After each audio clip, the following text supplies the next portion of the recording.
Adam and Eve. The body of the first human being was shaped on earth by God's angels, in accordance with God's instructions, 7:11. God then assigned the first person, Adam, to that body. When God informed the angels that they will be serving the humans throughout the tress period, guarding them, driving the winds, distributing the rain and provisions, etc.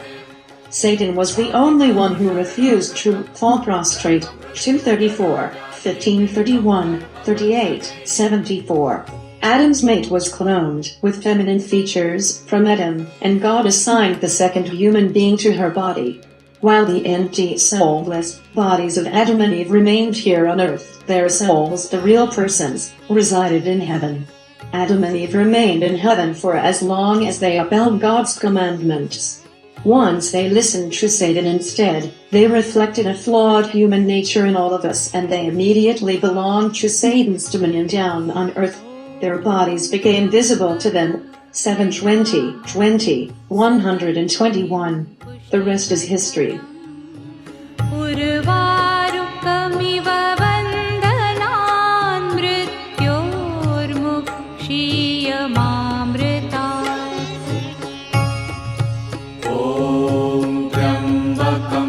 यजामहे सुगन्धिं पुष्टिवर्धनम् उर्वारुकमिव बन्धनान् मृत्योर्मुक्षीयमामृतात्. Satan, father of all the jinns.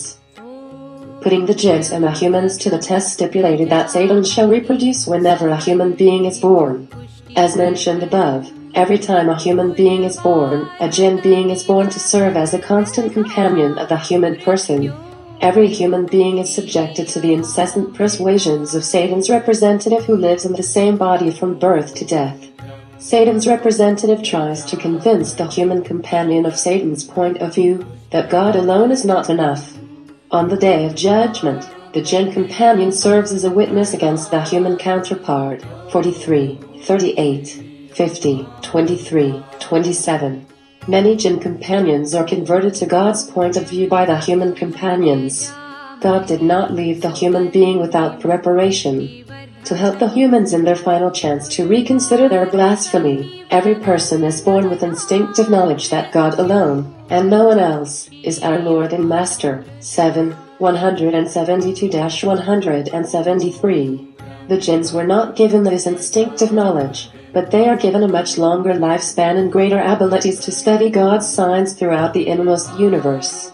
Since they represent Satan's point of view, their instinctive nature leans strongly in favor of polytheism. In addition to our built-in instinct to worship God alone, God sent messengers to help us redeem ourselves.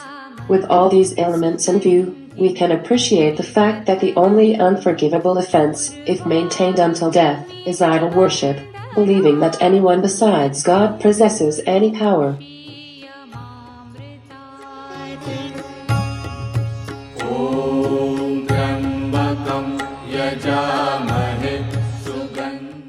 40 years grace period.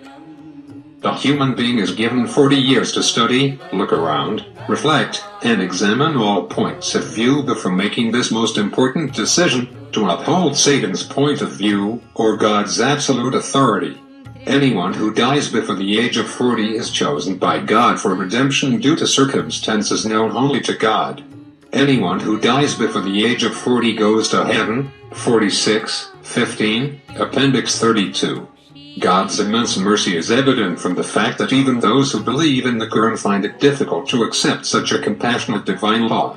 God's messengers delivered the good news of our God-given chance to redeem ourselves, and they were supported by formidable signs.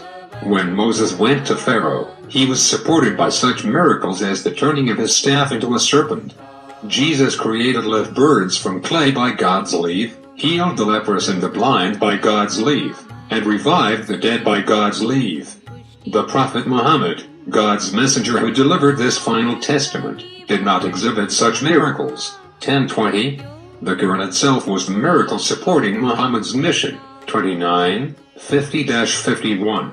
It was divine wisdom that separated the miracle of the Quran from Muhammad by 14 centuries. Now that we understand the momentous dimensions of the Quran's mathematical miracle, Appendix 1, we realize that millions of people would have worshipped Muhammad as God incarnate if this miracle were revealed through him. ॐ त्र्यम्बकं यजामहे सुगन्धिं पुष्टिवर्धनम्